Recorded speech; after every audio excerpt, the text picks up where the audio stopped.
अस्सलाम वालेकुम मेरे दोस्तों, सज्जनों और बेलियों। मैं हूँ इजहार अहमद और वेलकम करता हूँ आपको किचन गार्डनिंग चैनल पर। और साथ में उम्मीद भी रखता हूँ कि आप सब लोग खैरियत से होंगे, फिटफाट होंगे, अच्छे से कामों में खूब अच्छे से बिजी होंगे। दोस्तों, आज का मेरा टॉपिक फूलों वाले पौधे के बारे में होगा। मतलब कि हम सीडलिंग करेंगे आज मैरीगोल्ड की।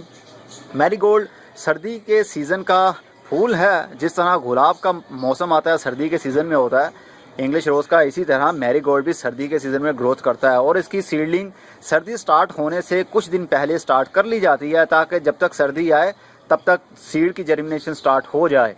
क्योंकि फुली सर्दी के सीज़न में हम इसकी सीडलिंग नहीं कर सकते। सीडलिंग कॉम्प्लिकेटेड होगा काफ़ी, उसके लिए काफ़ी स्किल चाहिए आपको, काफ़ी नॉलेज चाहिए अगर सर्दी के सीज़न में आप सीडलिंग स्टार्ट करना चाहते हैं। तो मुझ जैसे अगर आप हैं तो स्टार्टिंग में ही आप सीडलिंग करना स्टार्ट कर दें। मतलब अब सितंबर की आज 15 तारीख हो गई है, तो आप सितंबर के महीने के बीच में ही इसकी सीडलिंग कर सकते हैं। ये अर्ली विंटर से पहले हम इसकी सीडलिंग कर लेते हैं मैरीगोल्ड की। तो आज का मेरा टॉपिक मैरीगोल्ड पर ही होगा। इसकी हम सीडलिंग करेंगे। मेरे पास 3 वैरायटीज़ हैं। ये वाली मैरीगोल्ड है, फ्रेंच है ये। इसमें मिक्स्ड फूलों के बीज होंगे जिसकी हम सीडलिंग करेंगे। तीनों की सीडलिंग करूँगा मैं। और ये मैरीगोल्ड इनका F1 है, हाइब्रिड है। ये ऑरेंज कलर के इसको फूल लगेंगे और ये वाले येलो कलर के फूल लगेंगे इसको।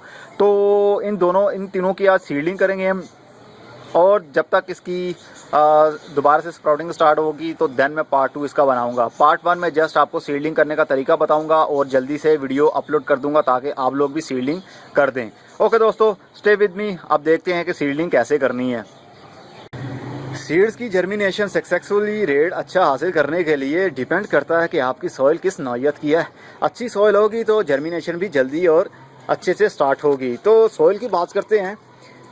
पहले मैं 20% मिट्टी और 80% रेत का मिक्सचर बनाता था, उसके अंदर सीडलिंग करता था। अब मैंने थोड़ा सा अपना यू टर्न लिया, 50-50 की तरफ दोबारा आया हूँ मैं। 50% रेत और 50% मिट्टी।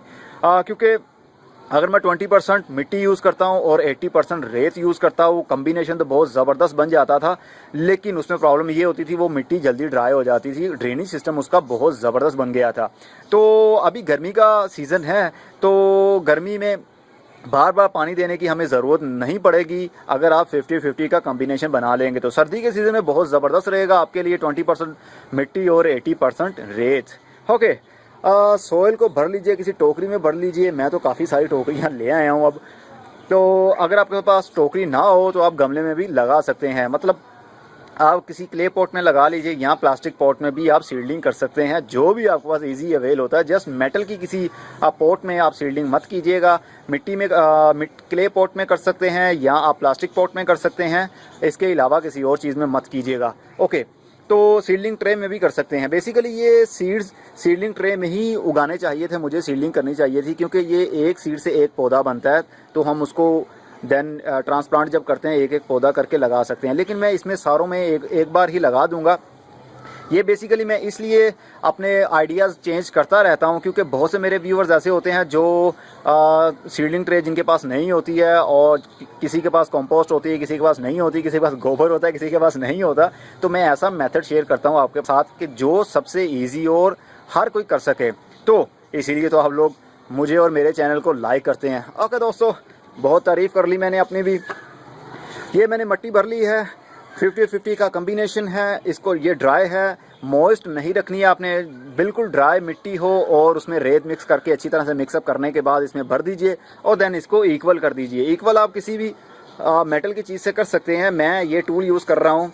आप जो फ्रीज़र के अंदर हम स्क्रैपर यूज़ करते हैं बर्फ़ उखाड़ने के लिए, तो आप उससे भी काम चला सकते हैं। लास्ट मेरी वीडियो आई थी उसमें मैंने स्क्रैपर से ही बराबर किया था मैंने। ओके, ये देखा आपने कितना स्मूथ तरीके से हो रहा, और मिट्टी बिल्कुल स्मूथ होनी चाहिए। इसके अंदर कोई स्टोन नहीं होना चाहिए, ये बिल्कुल बारीक होनी चाहिए, स्मूथ एंड नाइस। देन ही आपकी सीडलिंग अच्छे से सक्सेसफुल होती है। क्योंकि बहुत से लोगों की सीडलिंग फेल इसीलिए होती है, उनकी मिट्टी इक्वल नहीं होती है। मतलब जो बेड हमने बनाना है वो बेड इक्वल नहीं होता, ऊपर नीचे होता है, तो एयर पॉकेट्स रह जाते हैं। जहाँ एयर पॉकेट्स रह जाएगा वहाँ अगर सीड हमने स्प्रिंकल कर दिया तो वहाँ फंगस लग जाएगा, उसकी जर्मिनेशन स्टार्ट नहीं हो पाएगी। मिट्टी के साथ अच्छी तरह से कवर होना चाहिए सीड को, देन वो अपनी जर्मिनेशन स्टार्ट करता है। ओके, कुछ इस तरह से मैंने इसको इक्वल कर दिया है और बहुत स्मूथ कर दिया है, बिल्कुल इक्वल हो गई है जगह। इसके ऊपर आप मकान भी बना सकते हैं आप मज़ा कर रहा हूँ। ओके, अब ये हो गया। अब टाइम है सीडलिंग का। ये मैंने ट्रे इसलिए रखी है, इसके अंदर हम पानी देंगे और ये टोकरी के अंदर से पानी होता हुआ मिट्टी को पूरा एक बार मॉइस्ट कर लेगा। सबसे पहले हम सीडलिंग करेंगे। सीडलिंग मैं एक सीक्वेंस बना लेता हूँ क्योंकि मेरे पास 3 वैराइटीज़ हैं, तो 3 वैराइटीज़ की ही सीडलिंग करनी है मैंने, तो एक सीक्वेंस से चलूँगा। मैं सोच लूँ कौन सा सीक्वेंस मुझे चूज़ करना चाहिए। ओके दोस्तों, मैंने डिसाइड ये किया है कि इसके 3 पार्टीशन बना लूँ। और पार्टीशन बनाएंगे कैसे? बहुत ईजी है। आपके पास ये धागा होना चाहिए, इसको मैं कुछ इस तरह से बांध देता हूँ।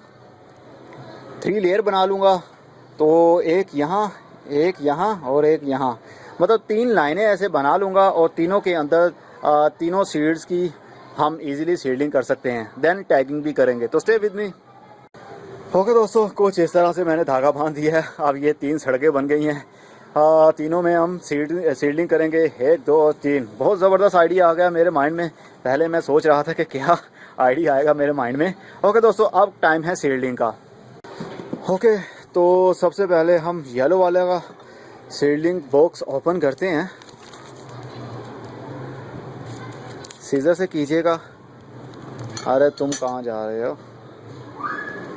ओके,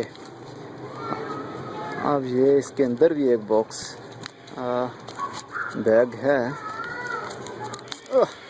अरे वाह, ये देखिए, ये आप घर में भी सेव कर सकते हैं। आपके पास अगर मैरीगोल्ड के फूल हैं तो फूलों के बीज में से जो उसका पोड होता है उसमें से भी आप सीड सेव कर सकते हैं। मैं आपको सीड ज़रूर शो करवाऊंगा। मेरी कोशिश होती है कि हर चीज़ आपके साथ एक क्लियर मैं आपको शो करवाऊं, ताकि आपको भी पता चल सके कि क्या चीज़ होती है और कैसे दिखती है। ये है मैरीगोल्ड के सीड। ये हर सीड देखने को एक जैसा ही होता है मैरीगोल्ड का, लेकिन उनमें कलर्स डिफरेंट होते हैं। तो ये है येलो वाला। तो अब देखना ये है कि कितने हम सीड स्प्रिंकल करते हैं।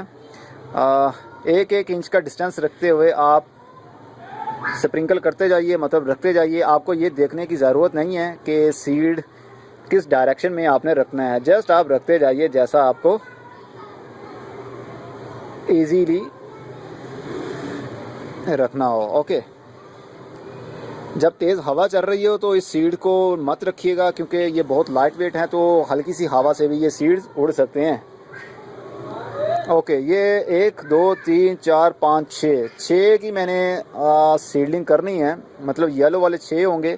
अब 6 में से देखना ये है कि कितनों की जर्मिनेशन सक्सेसफुल स्टार्ट होती है। देन अब हम टैगिंग करेंगे। सबसे पहले स्प्रिंकल करने से पहले एक वैरायटी का टैग हम लगाते जाएंगे, ताकि हमें इजीली पता चल जाए कि हमने किस किस किस्म की सीडलिंग की थी। ओके, सबसे पहले हम इसका टैग लगाएंगे। मैंने टैग के ऊपर डेट भी लिख दी है, सीड्स भी लिख दी है। 6 सीड्स हमने लगाए हैं। ये येलो वाला है, तो येलो वाली पार्ट में हम, येलो वाले एरिया में हम इसकी टैगिंग कर देंगे। बहुत आराम से कीजिएगा, जल्दी करने की ज़रूरत नहीं है। ओके, इसके बाद में हम इसके ऊपर कवर करेंगे मिट्टी के साथ। अब है ऑरेंज वाले की। अब ऑरेंज वाले की सीडलिंग करते हैं। और